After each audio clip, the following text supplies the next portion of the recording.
Dinas Perhubungan Banjarmasin telah menertibkan sebanyak 24 titik parkir liar yang beroperasi di kota Seribu Sungai ini. Namun penertiban tersebut masih terbilang sedikit bila dilihat banyaknya parkir yang tersebar di Banjarmasin. Sehingga keberadaan parkir ini pun terus dipantau, terutama di titik-titik yang sangat berpotensi adanya parkir liar.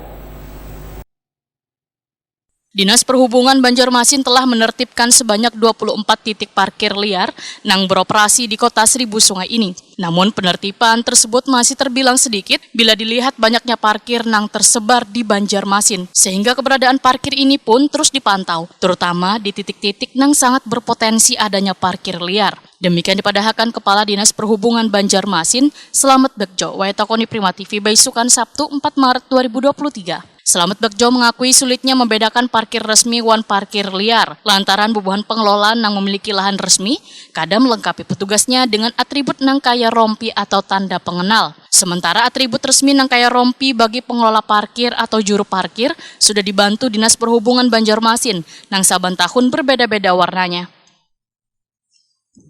Parkir liar itu sebenarnya lokasinya tidak banyak, kurang lebih 24 dari hasil temuan Saber.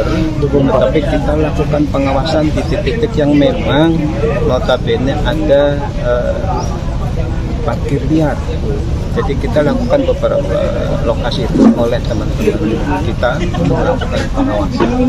Karena yang disebut parkir yang sementara ini itu kan bisa pengelolanya atau judul yang tidak pakai atribut yang jadi bisa datang ketika yang pengguna jasa parkir itu akan keluar dari area itu mereka datang. Jadi sebutan itu saya kira belum juga sepenuhnya parkir liar, tetapi memang kebetulan yang memungut itu tidak pakai identitas dan lokasinya juga belum terpasang tanda-tanda. Pemerintah Kota Banjarmasin menanggulangi keberadaan parkir liar dengan meluncurkan e-parkir yang telah diberlakukan di beberapa titik.